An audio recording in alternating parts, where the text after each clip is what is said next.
U susret novoj letnjoj sezoni proteklog vikenda turistička organizacija Požege predstavila je turističke potencijale naše opštine u okviru 2 mini sajma u Beogradu. Nakon skoro godinu i po dana, turistička organizacija Požega se predstavila na promociji turizma na Savskoj promenadi u Beogradu preko puta Tržnog centra Galerije, gde smo nastupali naravno u okviru turističke organizacije regije Zapadne Srbije, 12 turističkih organizacija i naravno sve druge turističke organizacije iz čitave Srbije, ali ne samo to. Istoga dana je bila promocija turizma pod Novovalskog tornja. Naime, turistička organizacija Srbije je i ove godine, kao samo ne 2020. ali svih prethodnih godina, organizovala izložbu domaćeg turizma na Avali, gde smo se takođe predstavili sa nekim svojim potencijalima koje posjedujemo i gde smo akcenat kao i na Savskoj promenadi stavili na seoski turizam i na aktivan odmor u našoj opštini.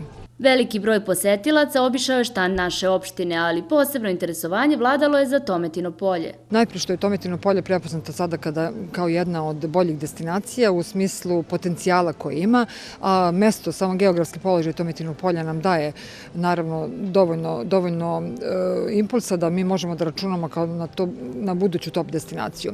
Tometino polje koje je neposredno na blizini Divčibara, znamo da se Divčibara razvija sada ubrzanim tempom, ide naravno dosta niže od Zlatibora i Otare, ali će ih sustići u nekim narednim godinama i smatramo da je Tometino polje zaista veliki potencijal kada je opština Požega u pitanju i mi kao turistička organizacija i opština Požega ulažemo sve napore da Tometino polje razvijemo u onoj meri u kojoj ono treba da bude razvijeno. Moderno doba uticalo je na očekivanje turista, pa više nije dovoljno samo urediti seosko domaćinstvo, već se ono mora prilagoditi zahtevima savremenih turista. Naši domaćini svakako imaju veliki potencijal za to, samo ih treba usmeriti kako da tu svoju ponudu uobliče.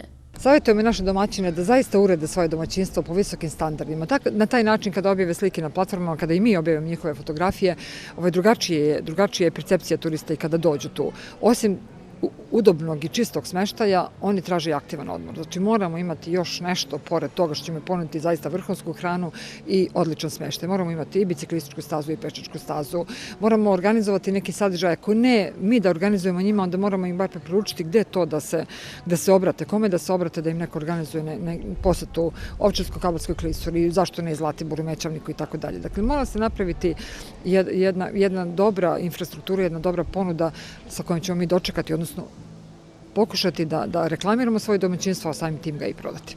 Leto je na pragu, a s obzirom na nešto bolju epidemiološku sliku, sada je već izvesno da se može govoriti o predstojećoj turističkoj sezoni. Jutro smo dobili informaciju da će biti održana Guča 2021. Datumi još uvek nisu poznati. Imaćemo sutra tačno obaveštenje o tome što znači da ćemo mi održati ovde pretakmičenje mladih klubačkih orkestara, jer se zna da smo mi jedan od 4 pretakmičarska centra. Pre toga sledi manifestacija upravo na Tometinom polju, destinacija koju razvijamo. To je nešto novo. Dakle, pokušavamo da malo zaokrenemo kurs i da se fokusiramo na dve stvari. To je seoski turizam i to je aktivan odmor. Planiramo jednu manifestaciju da održimo koju ćemo ponoviti i negde u septembru mesecu i koja bi trebalo da postane manifestacija koja će privući turiste. Kako da dođu kao gosti, tako da dođu na te jednodnevne izlete ili već kako ćemo to nazvati. Ne bih previše da otkrivam jer upravo ovih dana pravimo logistiku za sve to, ali vrlo brzo, dakle do polovina juna to će biti i pre toga biće i objavljeno, a biće i realizovano.